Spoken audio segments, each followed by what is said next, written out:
Lesson 3. How to gain what you want through concentration. The ignorant person may say, "How can you get anything merely by wanting it?" I say that through concentration you can get anything you want. Every desire can be gratified, but whether it is will depend upon you concentrating to have that desire fulfilled. Merely wishing for something will not bring it.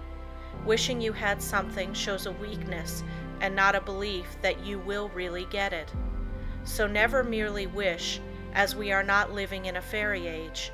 You use up just as much brain force in vain imaginings as you do when you think of something worthwhile.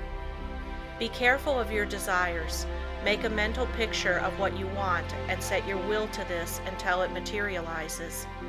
Never allow yourself to drift without helm or rudder. Know what you want to do and strive with all your might to do it, and you will succeed. Feel that you can accomplish anything you undertake. Many undertake to do things, but feel when they start they are going to fail, and they usually do. I will give an illustration. A man goes to a store for an article. The clerk says, "I'm sorry, we do not have it." But the man that is determined to get that thing inquires if he does not know where he can get it. Again receiving an unsatisfactory answer, the determined buyer consults the manager, and finally he finds where the article can be bought. That is the whole secret of concentrating on getting what you want. And remember, your soul is a center of all power, and you can accomplish what you will to.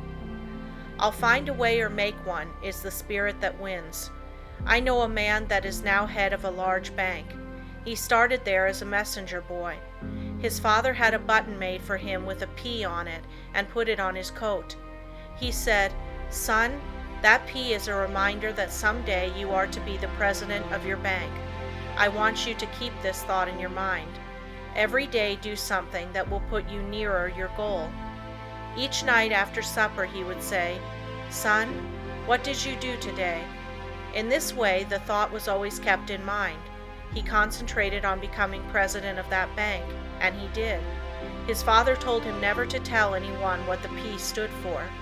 A good deal of fun was made of it by his associates, and they tried to find out what it stood for, but they never did until he was made president, and then he told the secret. Don't waste your mental powers in wishes. Don't dissipate your energies by trying to satisfy every whim. Concentrate on doing something really worthwhile. The man that sticks to something is not the man that fails. Power to him who power exerts. Emerson. Success today depends largely on concentrating on the interior law of force. For when you do this, you awaken those thought powers or forces which, when used in business, ensures permanent results. Until you are able to do this, you have not reached your limit in the use of your forces. This great universe is interwoven with myriads of forces. You make your own place, and whether it is important depends upon you. Through the indestructible and unconquerable law, you can in time accomplish all right things, and therefore do not be afraid to undertake whatever you really desire to accomplish and are willing to pay for in effort. Anything that is right is possible. That which is necessary will inevitably take place. If something is right, it is your duty to do it, though the whole world thinks it to be wrong. God and one are always a majority, or in plain words, that omnipotent interior law which is God, and the organism that represents you, is able to conquer the whole world if your cause is absolutely just. Don't say, "I wish I was a great man." You can do anything that is proper and you want to do. Just say, "You can," "You will," "You must." Just realize this and the rest is easy. You have the latent faculties and forces to subdue anything that tries to interfere with your plans. Let the troubles and responsibilities of life come thick and fast. I am ready for them. My soul is unconquerable. I represent the infinite law of force, or of all power. This God within is my all-sufficient strength and ever-present help in time of trouble. The more difficulties, the greater its triumphs through me. The harder my trials, the faster I go in the development of my inherent strength. Let all else fail me. This interior reliance is all sufficient. The right must prevail. I demand wisdom and power to know and follow the right. My higher self is all wise. I now draw nearer to it. Lesson 4. Concentration, the silent force that produces results in all business. I want you first to realize how powerful thought is. A thought of fear has turned a person's hair gray in a night.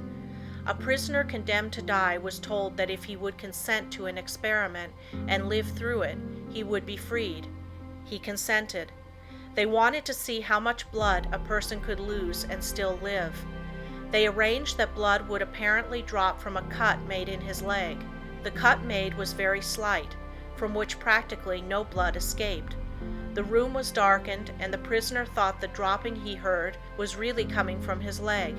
The next morning, he was dead through mental fear. The two above illustrations will give you a little idea of the power of thought. To thoroughly realize the power of thought is worth a great deal to you. Through concentrated thought power, you can make yourself whatever you please. By thought, you can greatly increase your efficiency and strength. You are surrounded by all kinds of thoughts, some good, others bad, and you are sure to absorb some of the latter if you do not build up a positive mental attitude. If you will study the needless moods of anxiety, worry, despondency, discouragement, and others that are the result of uncontrolled thoughts, you will realize how important the control of your thoughts are. Your thoughts make you what you are. When I walk along the street and study the different people's faces, I can tell how they spent their lives. It all shows in their faces, just like a mirror reflects their physical countenances. In looking in those faces, I cannot help thinking how most of the people you see have wasted their lives. The understanding of the power of thought will awaken possibilities within you that you never dreamed of. Never forget that your thoughts are making your environment, your friends, and as your thoughts change, these will also. Is this not a practical lesson to learn? Good thoughts are constructive, evil thoughts are destructive. The desire to do right carries with it a great power. I want you to thoroughly realize the importance of your thoughts and how to make them valuable, to understand that your thoughts come to you over invisible wires and influence you. If your thoughts are of a high nature, you become connected with people of the same mental caliber, and you are able to help yourself. If your thoughts are tricky, you will bring tricky people to deal with you, who will try to cheat you. If your thoughts are right kind, you will inspire confidence in those with whom you are dealing. As you gain the goodwill of others, your confidence and strength will increase. You will soon learn the wonderful value of your thoughts and how serene you can become even when circumstances are the most trying. Such thoughts of right and goodwill bring you into harmony with people that amount to something in the world and that are able to give you help if you should need it, as nearly everyone does at times. You can now see why it is so important to concentrate your thoughts in the proper channels. It is very necessary that people should have confidence in you. When two people meet, they have not the time to look each other up. They accept each other according to instinct, which can usually be relied on. You meet a person and his attitude creates a suspicion in you. The chances are you cannot tell why, but something tells you, have no dealings with him, for if you do, you will be sorry. Thoughts produce actions. Therefore, be careful of your thoughts. Your life will be molded by the thoughts you have. A spiritual power is always available to your thought, and when you are worthy, you can attract all the good things without a great effort on your part. The sun's rays shine down on our gardens, but we can plant trees that will interfere with the sunlight. There are invisible forces ready to help you if you do not think and act to intercept these. These forces work silently. You reap what you sow. You have concentrated within powers that, if developed, will bring you happiness greater than you can even imagine. Most people go rushing through life, literally driving away the very things they seek. By concentration, you can revolutionize your life, accomplish infinitely more, and without a great effort.